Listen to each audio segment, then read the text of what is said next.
The silent priority alert came through at 2:47 in the afternoon. I was sitting in a classified briefing room 300 miles away in Washington, D.C., watching satellite thermal feeds of a money laundering operation in Bogota. My phone didn't ring or vibrate. It just flashed a single red notification. Perimeter breach. Sector 4. Home office. I didn't panic.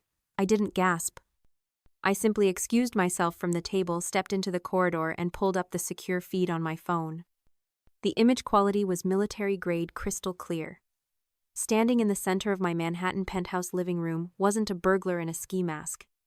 It was my sister, Chloe. She was wearing a white designer dress, holding a thermal cutting tool I recognized immediately. It was an industrial-grade device, something you buy on the dark web if you want to melt through a biometric lock without triggering a heat alarm. She walked straight to my office, safe the one hidden behind a false panel in the wall. She didn't hesitate. She pressed the tool against the lock mechanism, waited 4 seconds for the magnesium coil to burn through the steel pins, and pulled the door open. She reached inside and grabbed the only thing in there. A heavy, brushed metal drive about the size of a deck of cards. To her, it looked like a high-end cryptocurrency wallet. She held it up to the camera, smiled a smile that didn't reach her eyes, and mouthed 2 words. Found it. Then she turned and walked out. She didn't know she had just triggered a silent federal warrant. She didn't know that the device she was holding wasn't a wallet, it was a ledger. And she had just walked out of a Faraday cage with active evidence in a federal RICO case. I tapped the screen once to activate Protocol 0. Then I walked back into the briefing room to grab my jacket. Drop a comment and let me know where you're listening from right now. I'd love to know who is part of our community of silent warriors. I didn't call her. I didn't text my parents. I simply walked down to the garage, got into my government-issued black SUV, and started the drive north toward the Hamptons. Chloe's engagement party was starting in 3 hours. The GPS estimated I'd arrive right as they were serving the champagne. As I merged onto the highway, I initiated a silent tag on the drive. A small red dot appeared on my dashboard map, moving steadily east on the Long Island Expressway. She was bringing the evidence directly to the party. Driving has always been when I do my best thinking. The hum of the tires on the asphalt, the sterile interior of the car, it centers me. To my family, I was Grace, the boring IT consultant, the one who fixed their Wi-Fi and stared at spreadsheets all day. They didn't know about the badge in my glove box. They didn't know that my boring consulting trips were actually extraction operations or forensic audits of cartel banks. They saw what they wanted to see. A quiet, plain woman in sensible shoes who didn't have Chloe's sparkle or charisma. But silence isn't weakness, it's training. I learned that a long time ago. When you grow up as the invisible child, the one who is always overlooked in favor of the golden sibling, you learn to blend into the walls. You learn to watch. You learn that if you don't make a sound, people will reveal who they really are right in front of you because they don't think you're important enough to hide from. I spent 18 years perfecting the art of being a ghost in my own home. I learned how to walk without creaking the floorboards, how to listen to conversations through closed doors, how to read the micro-expressions that betrayed a lie before it was even spoken. The Secret Service just refined what my family had already taught me.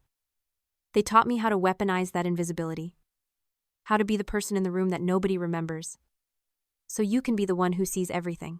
My family thought my silence was submission. They didn't realize it was surveillance. I checked the tracker again. The dot had stopped moving. It was parked at the estate in East Hampton, my parents' summer house, the venue for tonight's festivities. I could picture the scene perfectly. White tents on the lawn, an open bar serving vintage champagne, my mother Angela fluttering around in pastels, making sure every napkin was folded just so. My father Richard holding court with his scotch, talking loudly about market trends he didn't understand. And Chloe, the star of the show, glowing in the center of it all, probably telling everyone how she'd saved the day by finding the funds for the deposit. They had no idea what was coming down the driveway. I called my deputy director. I didn't ask for permission. I didn't ask for help. I gave a situation report. Asset compromised. Location confirmed. Requesting tactical intercept. Authorization code, Delta 9. His voice was calm, professional. Tactical team is mobilizing from the New York field office. ETA 40 minutes. Do not engage until perimeter is secure. I hung up. I wasn't driving to a party anymore. I was driving to a crime scene. And for the first time in my life, I wasn't going to be the ghost. I was going to be the haunting. I pulled up to the gate exactly 45 minutes later. The sun was beginning to set, casting long shadows across the manicured lawns. I could hear the faint sound of a string quartet playing something classical and expensive. The valet looked at my SUV with confusion. It wasn't the usual luxury sedan or sports car. It was covered in road dust and looked like a tank. I ignored him, parked it myself on the grass, and stepped out. I smoothed my blazer, checked the concealed carry holster at my hip to make sure it wasn't printing, and walked toward the white tent. The air smelled of expensive perfume sea salt and the distinct rotting sweetness of entitlement. My mother spotted me first. She didn't smile. Her eyes flicked up and down my outfit, black trousers, black blazer, white shirt, and narrowed. She walked over not to greet me but to intercept me. "Grace," she hissed, keeping her voice low so the guests wouldn't hear. "You're late, and look at you. You look like you're going to a funeral, not your sister's engagement party. Couldn't you have worn something festive just for once?" I looked at her. Really looked at her. I saw the tension around her eyes, the way her hands fluttered nervously. She knew. She knew Chloe had stolen the drive. She just didn't care. "I'm here now, Mother," I said, my voice flat. "Where is Chloe?" "She's busy being the bride-to-be," my mother snapped. "Don't bother her. And try to smile. People are watching." She shoved a glass of champagne into my hand and turned back to a group of women instantly switching on her charm. I watched her go. I took a sip of the champagne. It was warm. I set the glass down on a passing tray and scanned the room. There she was. Chloe. She was standing by the head table laughing at something her fiancé Tyler had said. She looked radiant. She looked victorious. And right there, sitting on the table next to her clutch, was the drive. It wasn't even hidden. She had it out like a trophy. I felt a cold, hard knot of anger tighten in my chest, not because she stole from me, but because she was so arrogant, so sure of her immunity that she didn't even think she needed to hide the evidence. I started walking toward her. My father intercepted me next. He clapped a heavy hand on my shoulder, his breath smelling of scotch. "Grace, you made it." He didn't sound happy. He sounded relieved, like a problem had been managed. "Listen, your mother tells me you might be upset about the borrowing. We'll talk about it later, all right? Don't make a scene. It's family money anyway. We all pitch in." The borrowing. That was their word for it. Not theft, not breaking and entering. Borrowing. I looked at my father's red, sweating face and realized the true horror of their psychology. They didn't see me as a separate person. To them, I was just an extension of the family organism. My apartment was their apartment. My money was their money. My boundaries were just suggestions they could override whenever the golden child needed something. This is what psychologists call enmeshment. It's a form of narcissistic control where the individual identities of family members are erased to serve the needs of the dominant parent or the favored child. In their minds, they hadn't robbed me. They had just reallocated assets from the storage unit me to the showroom Chloe. They felt entitled to my resources because they viewed me not as a human being with rights but as a utility. A faucet they could turn on whenever they were thirsty. And the terrifying part, they genuinely believed they were the good guys. They thought they were helping me by giving my useless savings a purpose. By giving it to Chloe. I gently removed my father's hand from my shoulder. I didn't say a word. I just kept walking. I reached the head table just as the music died down.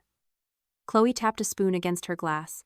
The crowd went quiet. She beamed at them, raising her glass. "Thank you all for coming," she announced, her voice tinkling like a bell. "I know there were some rumors that we might have to change venues last minute due to some deposit issues." She giggled, and a few people chuckled politely. "But I am so happy to say that thanks to a generous, unexpected contribution from my wonderful sister Grace, we were able to secure this dream location." The room erupted in applause. Everyone turned to look at me, smiling, nodding, thinking I was the benevolent benefactor, the good sister. Chloe blew me a kiss. My mother beamed at me from the front row, mouthing, "See, it's fine."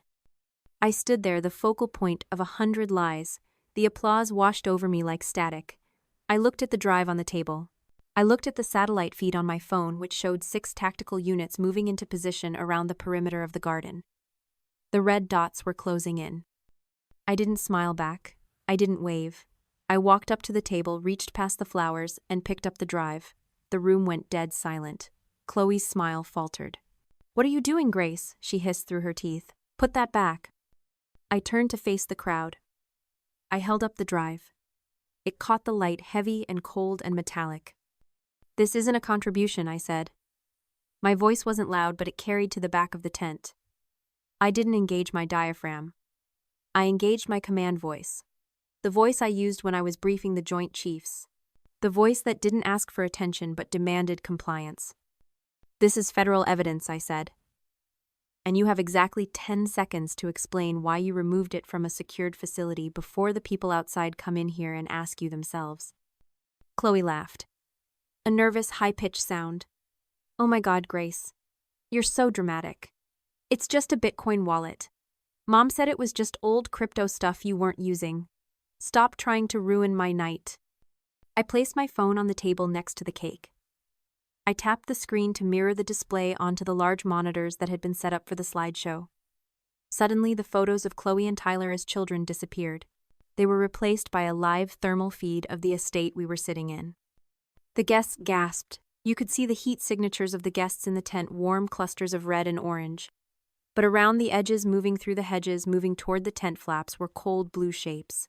Uniform shapes, moving with precision. "That's not a Bitcoin wallet, Chloe," I said. "That drive contains the decryption keys for the Sinaloa cartel's North American laundering network. It was seized in a raid 3 days ago.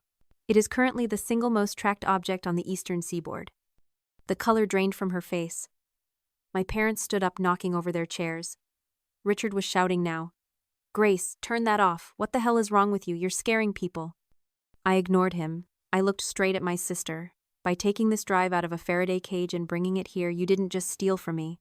You broadcasted a homing signal to the U.S. government, and potentially to the cartel associates who are currently looking for this hardware. You haven't just committed grand larceny, Chloe. You've committed terrorism financing and obstruction of a federal investigation." The air left the room. It was a vacuum. Nobody moved. Nobody breathed. The reality of what I was saying slammed into them. This wasn't a family squabble. This wasn't drama. This was real. "But we just wanted the money," Chloe whispered. Her voice was trembling. Mom said you wouldn't mind." I looked at my mother. She was clutching her pearls, staring at me with pure hatred. "You did this," she spat. "You brought this danger into our house. You set her up." I shook my head. "No, Mother. I didn't set her up. I just stopped protecting her from reality. And reality has a way of crashing the party." I tapped my earpiece. A gesture none of them had ever seen me do. "Protocol 0 is active. Suspect is in custody of the asset. Proceed." The lights in the tent cut out. For a second there was total darkness, then the sound of flashbangs detonating in the garden. Boom, boom, boom. White light flooded the tent, blinding and disorienting. Guests screamed and dropped to the floor. The canvas walls of the tent were sliced open. Tactical teams in full-body armor poured in laser sights, cutting through the smoke. Federal agents, get down, get down. It was chaos. Expensive crystals shattered. Tables were overturned. People were scrambling, crawling under tablecloths, sobbing. I stood still. My hands were visible, held away from my body. I was the only person in the room who wasn't panicking. I watched my father, the man who had ruled our family with an iron fist of disapproval, cower under the buffet table, covering his head with a linen napkin. Agents swarmed the head table. Chloe tried to run. It was a pathetic attempt. She scrambled backward, tripping over her train, and tried to shove the drive into a floral arrangement. A tactical officer tackled her. The image was visceral. The influencer in her $5,000 engagement dress, face pressed into the grass, zip ties being cinched around her wrists. "Get off her," my mother screamed, trying to pull the officer away. "That's my daughter, you can't do this." "Do you know who we are?" Another agent grabbed my mother and forced her back. "Ma'am, step back or you will be detained." The lead agent walked into the center of the tent. Agent Miller. I knew him well. We had worked the Bogota case together. He saw me standing there. He didn't smile. He walked over his rifle, lowered but ready. Agent, he said, nodding to me. Situation report. I pointed at Chloe, who was now being hauled to her feet, grass stains on her white dress, mascara running down her face. Suspect in possession of stolen federal evidence, I said. My voice was devoid of emotion, no anger, no pity, just the facts. The chain of custody has been broken. The asset needs to be secured immediately. Chloe looked at me. Her eyes were wide, terrified, pleading. Grace, please, tell them it was a mistake. Tell them I'm your sister. I looked at her. I looked at my parents who were watching me with a mixture of horror and expectation, waiting for me to fix it. Waiting for me to be the invisible fix-it girl one last time. I looked back at Agent Miller. I don't have a sister, I said. Process her. They dragged her away. The screaming didn't stop until they closed the doors of the armored van. The aftermath was a slow-motion car crash. The engagement was called off the next morning. Tyler released a statement distancing himself from the criminal activities of his former fiancée. The influencer brand Chloe had spent 5 years building became toxic overnight. Sponsorships were pulled. Her accounts were flooded with comments not of admiration but of schadenfreude.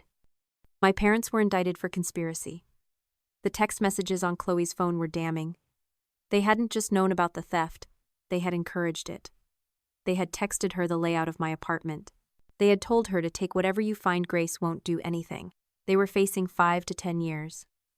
The estate in the Hamptons was seized by the state for asset forfeiture investigations. I didn't visit them. I didn't go to the arraignment. I was promoted 3 weeks later. My clearance was raised to the highest level for recovering the asset and dismantling the domestic arm of the laundering network. I went back to the empty family home one last time before the state put the locks on. It was silent. The furniture was gone. The memories were just dust motes dancing in the light. I stood in the living room where I had spent so many years trying to be good, trying to be quiet, trying to be worthy of love that was never going to come. I left my key on the counter. I drove back to the city. That night, sitting in my penthouse, I received a letter. It was from the Federal Detention Center. Chloe's handwriting. I didn't open it. I walked to the fireplace, struck a match, and watched the envelope curl into black ash. I realized then that I hadn't just survived. I had evolved. I was no longer the boring sister. I was the one who was left standing. You cannot save someone who is addicted to their own destruction. That's the final lesson. If I had tried to save her, if I had covered for her one more time, I would have become an accessory to her crimes. I would have lost my career, my freedom, and my self-respect.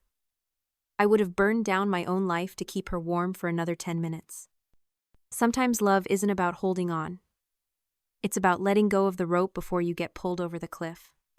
Have you ever had to let someone hit rock bottom because you knew saving them would destroy you? Tell me your story in the comments below. And if you want to see more stories of justice served cold, make sure to follow.